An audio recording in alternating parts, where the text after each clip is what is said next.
ಪ್ರಿಯ ವಿದ್ಯಾರ್ಥಿಗಳೇ, ತಾವೆಲ್ಲರೂ ಈಗಾಗಲೇ SSLC ಪರೀಕ್ಷೆಗೆ ಸಿದ್ಧತೆ ನಡೆಸಿದ್ದೀರಿ ಎಂದು ಭಾವಿಸಿಕೊಂಡು SSLC ಬೋರ್ಡಿನವರು ಈಗಾಗಲೇ ಬ್ಲೂ ಪ್ರಿಂಟ್ ಹೊರಡಿಸಿದ್ದಾರೆ.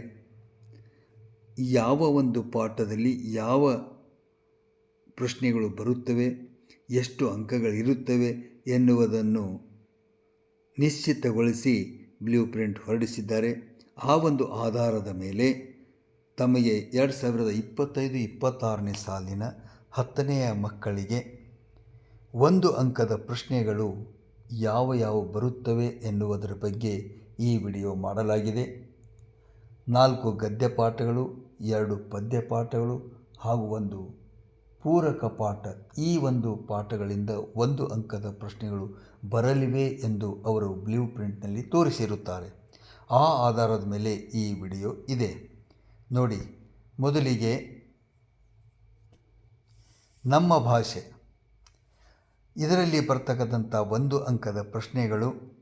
ನಂಬರ್ 1, ಭಾಷೆ ಯಾವುದಕ್ಕೆ ಸಾಧನವಾಗಿದೆ? ಭಾಷೆ ಸುತ್ತಮುತ್ತಲಿನವರೊಂದಿಗೆ ವ್ಯವಹರಿಸುವುದಕ್ಕೆ ಮತ್ತು ವಿಚಾರ ವಿನಿಮಯಕ್ಕೆ ಅತ್ಯಮೂಲ್ಯ ಸಾಧನವಾಗಿದೆ. ಪ್ರಾಣಿ ಪಕ್ಷಿಗಳು ತಮ್ಮ ಮಕ್ಕಳಿಗೆ ಯಾವ ವಿಚಾರವಾಗಿ ತರಬೇತು ಕೊಡುತ್ತವೆ? ಪ್ರಾಣಿ ಪಕ್ಷಿಗಳು ತಮ್ಮ ಮಕ್ಕಳಿಗೆ ಚಲನವಲನಗಳ ಮತ್ತು ಆಹಾರ ವಿಚಾರವಾಗಿ ತರಬೇತು ಕೊಡುತ್ತವೆ. ಮನುಷ್ಯನಿಗೆ ಲೆಕ್ಕವಿಡುವ ಅವಶ್ಯಕತೆ ಯಾವಾಗ ಉಂಟಾಯಿತು? ಅದಕ್ಕೆ ಉತ್ತರ, ಸಂಚಾರಿ ಜೀವನವನ್ನು ಬಿಟ್ಟು ಒಂದೆಡೆ ಬೀಡು ಬಿಟ್ಟು ಆಸ್ತಿ, ಮನೆ, ಬದುಕು ಮೊದಲಾದ ಭಾವನೆಗಳನ್ನು ತಳೆಯುವುದಕ್ಕೆ ಎಂದು ಮೊದಲು ಮಾಡಿದನೋ ಅಂದು ಆತನಿಗೆ ಲೆಕ್ಕವಿಡುವ ಅವಶ್ಯಕತೆ ಉಂಟಾಯಿತು. 4ನೇ ಪ್ರಶ್ನೆ, ಎಣ್ಣೆ ತುಪ್ಪದ ಮಿಶ್ರಣ ಬೇಡವೆಂದು ಹೇಳಿದವರು ಯಾರು? ಎಣ್ಣೆ ತುಪ್ಪದ ಆಸ್ವಾದವು ಮಿಶ್ರಣ ಬೇಡವೆಂದು ಹೇಳಿದವರು ಕವಿ ನಯಸೇನ. 5ನೇ ಪ್ರಶ್ನೆ, ಕನ್ನಡಕ್ಕೆ ಪರ್ಷಿಯನ್ ಭಾಷೆಯಿಂದ ಶಬ್ದಗಳು ಯಾವಾಗ ಬಂದವು? ಮೊಹಮ್ಮದರ ಆಳ್ವಿಕೆಯ ಅವಧಿಯಲ್ಲಿ ಕನ್ನಡಕ್ಕೆ ಪರ್ಷಿಯನ್ ಭಾಷೆಯಿಂದ ಅನೇಕ ಶಬ್ದಗಳು ಬಂದವು. ನೆಕ್ಸ್ಟ್, ವ್ಯಾಘ್ರಗೀತೆ ಪಾಠ, 2ನೇದು ಗದ್ಯ ಪಾಠ. ಭಗವದ್ಗೀತೆಯನ್ನು ರಚಿಸಿದವರು ಯಾರು? ಭಗವದ್ಗೀತೆಯನ್ನು ರಚಿಸಿದವರು ಮಹರ್ಷಿ ವೇದವ್ಯಾಸರು. 2ನೇ ಪ್ರಶ್ನೆ, ಹುಲಿಗೆ ಪರಮಾನಂದವಾಗಲು ಕಾರಣವೇನು? ಶಾನುಭೋಗರ ದುಂಡು ದುಂಡಾದ ಶರೀರವನ್ನು ಕಂಡು ಹುಲಿಗೆ ಪರಮಾನಂದವಾಯಿತು. ಶಾನುಭೋಗರಿಗೆ ತಲೆ ಸುತ್ತಲು ಕಾರಣವೇನು? ಹುಲಿಗೆ ತಮ್ಮ ಮುಖದರ್ಶನವಾಗದಂತೆ ಕುಲಾಲ ಚಕ್ರದಂತೆ ತಿರುಗಲು ಪ್ರಾರಂಭಿಸಿದ ಕಾರಣ ತಲೆ ಸುತ್ತಲು ಪ್ರಾರಂಭಿಸಿತ್ತು. ಶಾನುಭೋಗರ ಬ್ರಹ್ಮಾಸ್ತ್ರ ಯಾವುದು? ಶಾನುಭೋಗರ ಬ್ರಹ್ಮಾಸ್ತ್ರ ಕಿರದಿ ಪುಸ್ತಕ. ಹಸಿದು ಮಲಗಿದ್ದ ಹುಲಿ ಏನೆಂದು ಯೋಚಿಸಿತ್ತು? ಅದಕ್ಕೆ ಉತ್ತರ, ವಿಧಿ ತನ್ನ ಆಹಾರಕ್ಕೆ ಏನನ್ನು ಒದಗಿಸುವುದು ಎಂದು ಹಸಿದು ಮಲಗಿದ ಹುಲಿಯು ಯೋಚಿಸಿತ್ತು. 3ನೇ ಗದ್ಯ ಪಾಠ. ಲಂಡನ್ನಿನ ಪೇಟೆಯಲ್ಲಿರುವ ಸ್ಟೇಷನರಿ ಅಂಗಡಿಯ ಹೆಸರೇನು? ಲಂಡನ್ನಿನ ಪೇಟೆಯಲ್ಲಿರುವ ಸ್ಟೇಷನರಿ ಅಂಗಡಿ ಹೆಸರು ವೂಲ್ವರ್ತ್.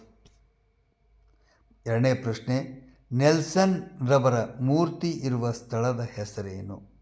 ನೆಲ್ಸನ್ ರವರ ಮೂರ್ತಿ ಇರುವ ಸ್ಥಳದ ಹೆಸರು ಟ್ರಾಫಲ್ಗಾರ್ ಸ್ಕ್ವೇರ್. ವೆಸ್ಟ್ ಮಿನಿಸ್ಟರ್ ಅಬೆ ಯಾರ ಸ್ಮಾರಕವಾಗಿದೆ? ವೆಸ್ಟ್ ಮಿನಿಸ್ಟರ್ ಅಬೆ ಸಂತ ಸಾರ್ವಭೌಮರ ಕವಿ ಪುಂಗವರ ಸ್ಮಾರಕವಾಗಿದೆ.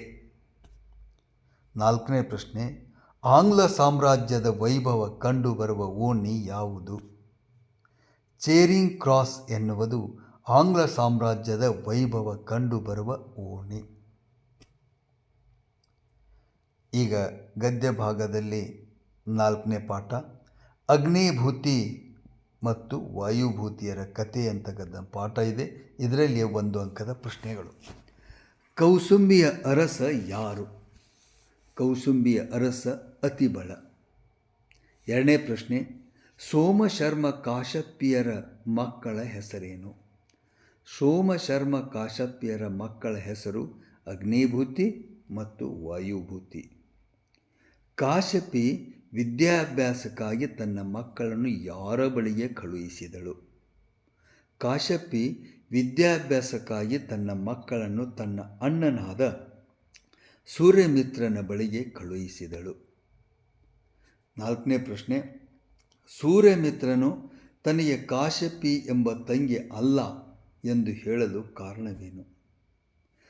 ತಾನು ಇವರಿಗೆ ಸಲುಗೆ ಕೊಟ್ಟೇನಾದರೆ ಇವರು ಹಿಂದಿನಂತೆ ಗರ್ವಿಷ್ಠರಾಗಿ ಹಾಳಾಗುವವರು ಎಂದು ಸೂರ್ಯಮಿತ್ರನು ವಾಯುಭೂತಿ ಅಗ್ನಿಭೂತಿಯರಿಗೆ ತನಗೆ ಕಾಶ್ಯಪಿ ಎಂಬ ತಂಗಿ ಅಲ್ಲ ಎಂದು ಹೇಳಿದನು.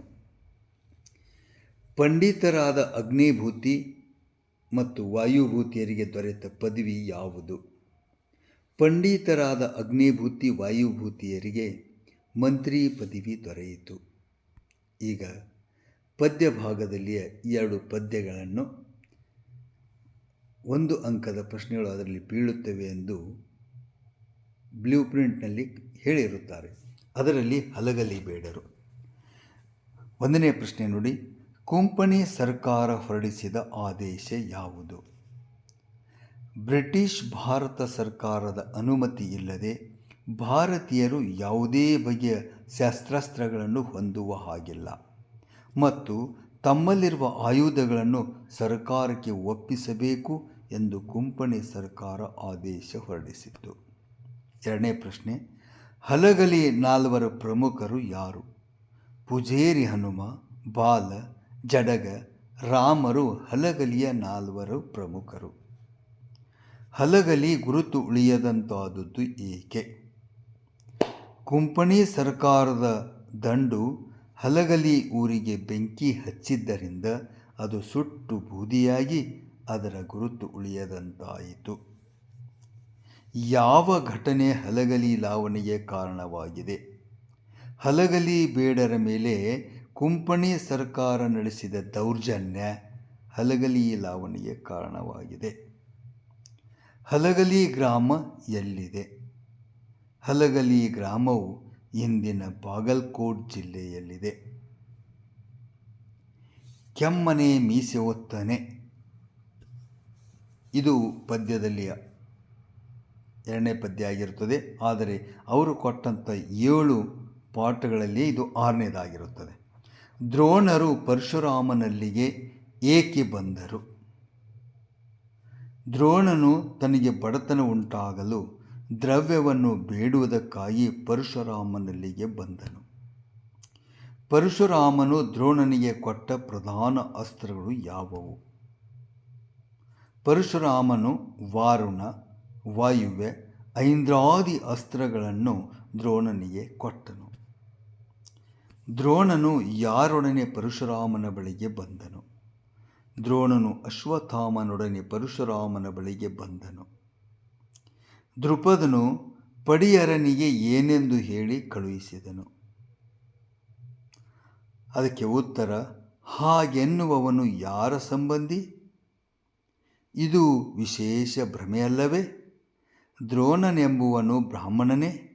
ಹೇಗೆ ನನಗೆ ಸ್ನೇಹಿತನೇ ಹೇಳು?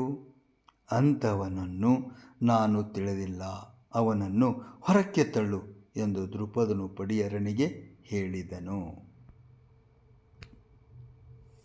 ಇದು ಪಠ್ಯಪೂರಕದಲ್ಲಿಯ ಪಾಠ. ವಸಂತಮುಖ ತೋರಲಿಲ್ಲ. ಪ್ರಶ್ನೆ ನಂಬರ್ 1, ಪುಟ್ಟಪೂರಿ ಏನು ಮಾಡುತ್ತಿದ್ದಾಳೆ? ಪುಟ್ಟಪೂರಿ ಮುಸುರೆ ತಿಕ್ಕುವ ಕೆಲಸ ಮಾಡುತ್ತಿದ್ದಾಳೆ. ಅಮ್ಮ ಎಲ್ಲಿ ಮಲಗಿದ್ದಾಳೆ? ಅಮ್ಮ ಗುಡಿಸಲಿನಲ್ಲಿ ಗುರ್ರುತ್ತ ಮಲಗಿದ್ದಾಳೆ. ಯಾರಿಗೆ ವಸಂತಮುಖ ತೋರಲಿಲ್ಲ? ಕಂಬಾರ, ಕುಂಬಾರ, ನೇಕಾರ, ಕೇರಿಯ ಮಾರ ಇವರ್ಯಾರಿಗೂ ವಸಂತಮುಖ ತೋರಲಿಲ್ಲ. ಪುಟ್ಟಿಯ ಪ್ರಶ್ನೆಗಳೇನು? ಗುಡಿಸಲೊಳಗೆ ಬರಲು ವಸಂತ ಹೆದರಿದನೆ? ಹರಿದ ಚಿಂದೆ ಬಟ್ಟೆಗಳ ಕಂಡು ಮರುಗಿದನೆ ಎನ್ನುವುದು ಪುಟ್ಟಿಯ ಪ್ರಶ್ನೆಗಳು. ಬಾಲರವಿ ಎಲ್ಲಿ ಸೊರಗಿದ್ದಾನೆ?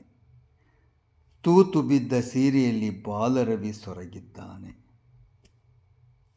ಈ ಪ್ರಶ್ನೆಗಳನ್ನು ಅರ್ಥ ಮಾಡಿಕೊಂಡ ತಮ್ಮೆಲ್ಲರಿಗೂ ಜಯವಾಗಲಿ. ಈ ಪ್ರಶ್ನೆಗಳು ತಾವು ಅರ್ಥ ಮಾಡಿಕೊಂಡು ಓದಿಕೊಂಡು ಬರೆದು ಕಲಿತರೆ ತಮಗೆ 7 ಅಂಕಗಳು ಸರಾಗವಾಗಿ ಸಿಗುತ್ತವೆ. ಇಲ್ಲಿಗೆ ಈ ವಿಡಿಯೋ ಮುಕ್ತಾಯವಾಗುತ್ತದೆ.